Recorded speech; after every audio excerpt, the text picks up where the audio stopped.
Pandemics సంబంధించి world health organisation ఒక agreement తీసుకురానుంది. దానికి సంబంధించి భారతదేశం కూడా పార్టిసిపేట్ చేసింది. పాండమిక్స్ ఏవైతే ఉన్నాయో మనం చూసాం. కోవిడ్-19 పాండమిక్, కోవిడ్-19 వచ్చినప్పుడు WHO రెస్పాండ్ అవడానికి, దేశాలతో కోఆర్డినేట్ అవడానికి టైం పట్టింది. దాంతో చాలా ప్రాణ నష్టం జరిగింది. ఈ మెడిసిన్స్ తయారు చేసుకోవడానికి, వ్యాక్సిన్స్ తయారు చేసుకోవడానికి, ఉన్న మెడిసిన్స్ షేర్ చేసుకోవడానికి కూడా చాలా టైం పట్టిందనమాట. ఇలా కాకుండా ఫార్మాసిటికల్ కంపెనీస్ రెస్పాన్సిబిలిటీస్ ఏంటి, కంట్రీస్ రెస్పాన్సిబిలిటీస్ ఏంటి, WHO ఎలా కోఆర్డినేట్ చేయాలి, వీటన్నిటికి సంబంధించి వరల్డ్ హెల్త్ ఆర్గనైజేషన్ ఒక పాండమిక్ అగ్రిమెంట్ తీసుకురానుంది. దీనికి సంబంధించి 124 దేశాలు 124 కంట్రీస్ దీనిలో పార్టిసిపేట్ చేశాయన్నమాట. ఇండియా కూడా పార్టిసిపేట్ చేసి ఈ పాండమిక్కి సంబంధించిన అగ్రిమెంట్లో తను కూడా భాగస్వామ్యం అవుతామని చెప్పిందనమాట. 2026 సంవత్సరం నాటికి ఈ పాండమిక్ అగ్రిమెంట్ అనేది ఒక ట్రీటీ లాగా ప్రపంచవ్యాప్తంగా వచ్చి దీన్ని ఎన్ఫోర్స్మెంట్లోకి తీసుకొచ్చే ప్రయత్నం చేస్తోంది వరల్డ్ హెల్త్ ఆర్గనైజేషన్ అనమాట. ఇది మనం చూస్తే కనుక అసలు ఫార్మాసిటికల్ కంపెనీస్ ఏదైతే వ్యాక్సిన్స్ తయారు చేస్తాయో, ఏవైతే పాండమిక్ రిలేటెడ్ మెడిసిన్స్ తయారు చేస్తాయో, ఈ ఫార్మాసిటికల్ కంపెనీస్ అన్నీ కూడా ఈ pathogen access and benefit sharing సందర్భంగా, అంటే ప్యాథోజన్ యాక్సెస్ మరియు బెనిఫిట్ షేరింగ్తో వీళ్ళు 20% వాళ్ళు తయారు చేసిన 20% వాళ్ళు తయారు చేసిన వ్యాక్సిన్స్ కానీ మెడిసిన్స్ కానీ WHOతో షేర్ చేసుకోవాలి. ఇది మొదటి రూల్ అనమాట.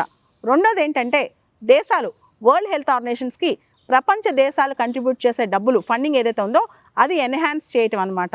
వీటన్నిటితో పాటు పాండమిక్ రిలేటెడ్ హెల్త్ ప్రోడక్ట్స్ ఏవైతే ఉన్నాయో అవి అందరికీ అందుబాటులో ఉండేలా చేయాలన్నమాట.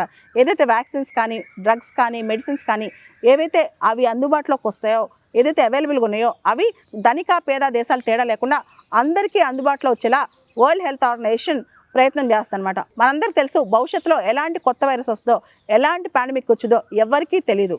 అయితే ఈ పాండమిక్స్ కొత్త వైరసెస్ వచ్చినప్పుడు ఎలా ఎదుర్కోవాలి, మనం ఎలా సన్నద్ధం అవ్వాలి అనే దాని మీద వరల్డ్ హెల్త్ ఆర్గనైజేషన్ ఎక్సైజ్ చేస్తుందన్నమాట. ఇక్కడ డిసీజ్ X అని చెప్పి ఒక కొత్త డిసీజ్ భవిష్యత్తులో రానుందని, అది వైరసో, బ్యాక్టీరియానో, మ్యాన్ మేడో లేదా న్యాచురలో ఎవరికీ తెలియదు. కానీ ఏదైతే కోవిడ్-19 పాండమిక్ ఉందో అంతకంటే ఉధృతంగా ఈ డిసీజ్ X వస్తే కోట్లలో జనాభా చనిపోతారు. దానికోసం ముందుగానే మనం మెడిసిన్స్ కానీ, వ్యాక్సిన్స్ కానీ మొత్తం సన్నద్ధంగా ఉండాలి. అందుకే ఈ పాండమిక్ అగ్రిమెంట్ అనమాట. వరల్డ్ హెల్త్ ఆర్గనైజేషన్ కండక్ట్ చేసిన ఈ అగ్రిమెంట్ చర్చల్లో ప్రపంచవ్యాప్తంగా 124 దేశాలు పార్టిసిపేట్ చేశాయి. కానీ అమెరికా పార్టిసిపేట్ చేయలేదన్నమాట. సో అమెరికా ఎందుకు పార్టిసిపేట్ చేయలేదంటే ఇవన్నీ కూడా ఫార్మాసిటికల్ కంపెనీస్ మీద కొంత ఇంపోజిషన్. ఫార్మాసిటికల్ కంపెనీస్ మాతో ఇది షేర్ చేయాలి అని ఎందుకు WHO కోరుతుంది. American pharmaceutical companies, western pharmaceutical companies ఇవన్నీ కూడా లాభాపేక్షతో పనిచేస్తాయి. వాటికి ఇలా ఈ కంట్రిబ్యూషన్స్ అనేవి వరల్డ్ హెల్త్ ఆర్గనైజేషన్స్కి 20% కంట్రిబ్యూషన్ చేయాలి. ఇలాంటి ఇబ్బంది కాబట్టి అమెరికా పార్టిసిపేట్ చేయలేదా, లేదా WHOని అమెరికా నమ్మట్లేదా? మనందరికీ తెలుసు డొనాల్డ్ ట్రంప్ చాలా అంతర్జాతీయ వ్యవస్థలు నమ్మరనమాట.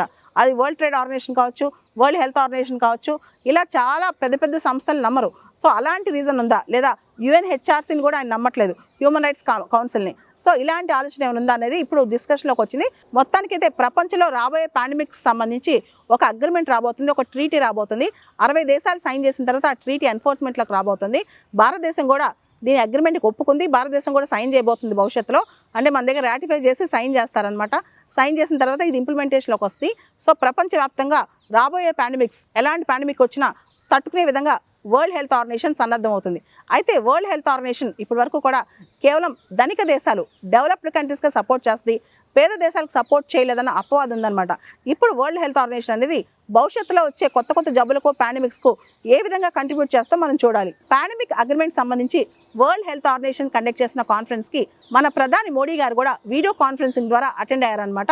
ఆయన కూడా ఈ ప్రిన్సిపల్స్ అన్నిటికీ కూడా దృష్టిలో పెట్టుకుని భవిష్యత్తులో పాండమిక్కి సంబంధించి ఒక అగ్రిమెంట్ రావాలని చెప్పి ఆయన కూడా కోరుకుంటున్నారు.